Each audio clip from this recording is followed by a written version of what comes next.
কার্টুনে বিদ্রোহ শিরোনামে রাজধানীর দৃক গ্যালারিতে শুরু হয়েছে প্রদর্শনী। সাম্প্রতিক ছাত্র জনতার আন্দোলন এবং স্বৈরাচার পতনের বিষয়াবলী সহ সামাজিক এবং রাজনৈতিক নানান দিক উঠে এসেছে কার্টুনের মাধ্যমে। বাক স্বাধীনতা ফিরিয়ে আনতে কার্টুন যে বিদ্রোহের রূপ হিসেবে কতটা প্রভাবিত করতে পারে সেটারই প্রমাণ মেলে এই প্রদর্শনীতে। বাংলাদেশে থেকে এগুলো দেখা আসলে একটা ডে ড্রিমের মতো, যে আমরা স্বপ্নে ভাবতে পারি, কিন্তু এভাবে ওপেনলি আঁকাআঁকি করা, স্পেশালি শেখ হাসিনাকে নিয়ে, এবং সেটা নিয়ে একটা এক্সিবিশন হবে, সেটা আসলে আমরা ভাবতেও পারি নাই।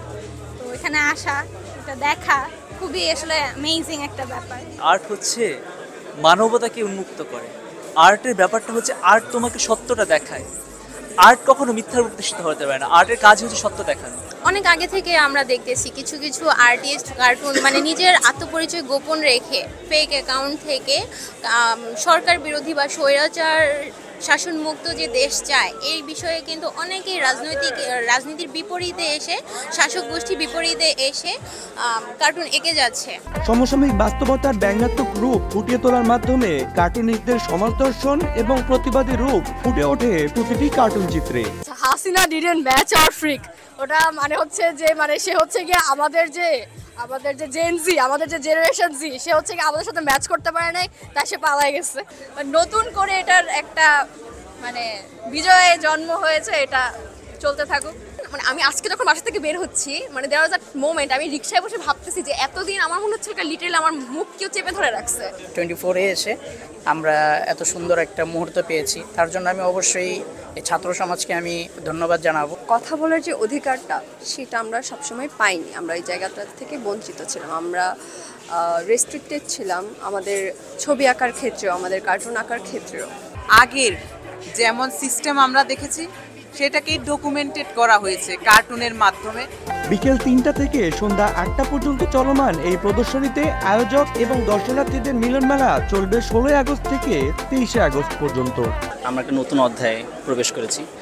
সবাই সবার নিজের থেকে যতটুকু সম্ভব হচ্ছে চেষ্টা করতেছে জিনিসটাকে প্রকাশ করা, স্বাধীনতাকে প্রকাশ করা। কার্টুন হচ্ছে এটা আরেকটা ওয়ে।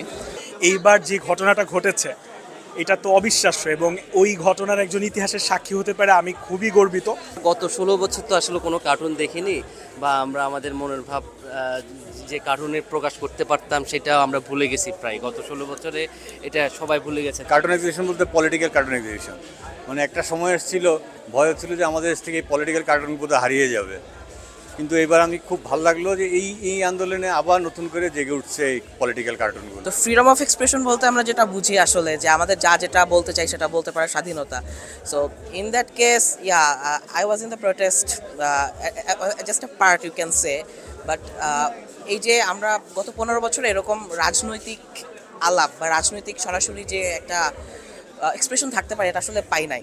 আমরা আসলে অনলাইনে যখন দেখতাম যে আসলে কার্টুনের মাধ্যমেও যে আসলে বিদ্রোহ করা সম্ভব, এই জিনিসটা আসলে আর্টিস্টরা প্রমাণ করতেছিল বারবার। নতুনত্বের এই জোয়ারে স্বৈরাচার মুক্ত স্বাধীন বাংলার ইতিহাস কার্টুন বিদ্রোহের মাধ্যমে চির অমর হয়ে থাকবে ভবিষ্যৎ প্রজন্মের মাঝে।